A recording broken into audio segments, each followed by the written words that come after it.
Maka menjadi masalah kalau kita kemudian sudah lama belajar agama, tapi kita melihat kondisi orang-orang yang jauh dari agama, kita biasa-biasa saja. Ya, tidak ada rasa sedih ataupun rasa tertekan atau rasa susah di hati ketika melihat kemungkaran. Maka kita perlu bertanya, apakah ilmu kita ini diberkahi oleh Allah Subhanahu wa taala? Kalau kita sudah tidak punya keprihatinan lagi terhadap keadaan orang lain yang masih jauh dari agama. Makanya sahabat Abu Bakar Siddiq ketika melihat orang-orang yang salah memahami firman Allah Subhanahu wa taala, alaikum anfusakum la yadurrukum man dhalla idza tadaitum. Alaikum anfusakum, wajib atas kalian untuk menjaga, memperbaiki diri kalian. La yadurrukum man dhalla, tidak akan memudaratkan kalian orang yang tersesat. Idza tadaitum, apabila kalian telah mendapatkan hidayah. Ada orang yang salah memahami ayat ini dan merasa bahwa berarti kalau kita sudah mendapatkan hidayah, ya alaikum anfusakum, kita wajib untuk menyelamatkan diri kita. Setelah mendapatkan hidayah,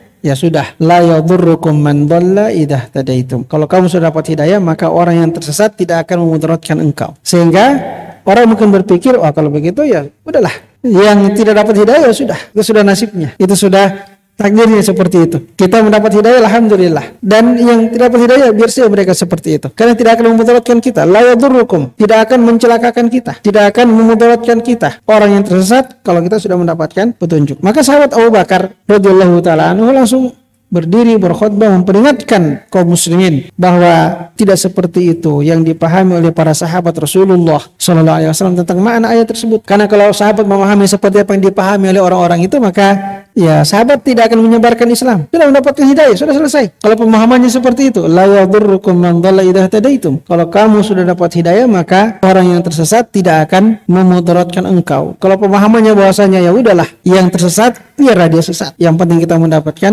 hidayah, maka tidak ada sahabat yang akan berdakwah. Karena mereka sudah merasa cukup dengan apa? Merasa cukup dengan hidayah yang datang kepada diri mereka. Tapi kan kenyataannya tidak seperti itu. Para sahabat berdakwah, para sahabat meninggalkan kampungnya. Di awal dakwah ada Mus'ab bin Umair yang diutus ke Madinah. Ada sahabat-sahabat yang masuk Islam kemudian pulang ke kampungnya untuk berdakwah. Ada Tufail bin Amr ad-Dawsi, ada Abu Dzar al-Ghifari. Orang-orang yang berdakwah di kampungnya setelah mereka masuk Islam. Bahkan setelah Nabi SAW meninggal dunia, para sahabat berpencar meninggalkan kota Madinah. Padahal Madinah itu kata Nabi, al-Madinatu khairul lahum law kanu ya'lamun. Madinah itu lebih baik bagi mereka sekiranya mereka mengetahui. Para sahabat tahu hadis ini, tapi mereka juga paham ya bahwa hadis itu tidak berarti kita tidak usah keluar Madinah untuk berdakwah. Maka banyak sekali sahabat-sahabat Nabi yang tidak meninggal di Madinah. Padahal mereka tahu keutamaan kota Madinah. Ada Masjid Nabawi di situ yang sholatnya 1000 kali lebih baik daripada sholat di masjid yang lain. Mereka tinggalkan Madinah untuk apa? Untuk berdakwah, untuk mengajak manusia kepada Allah Subhanahu wa taala. Mereka meninggal tidak di Madinah. Kebanyakan sahabat tidak dikuburkan di Baqi. Mereka dikuburkan di berbagai tempat di penjuru dunia ini. Kenapa? Menyebarkan agama Allah Subhanahu wa taala. Karena mereka betul-betul memahami bahwasanya agama ini adalah agama yang harus disebarkan, agama yang harus disampaikan kepada manusia, harus diajak sebanyak-banyaknya manusia kepada agama Allah Subhanahu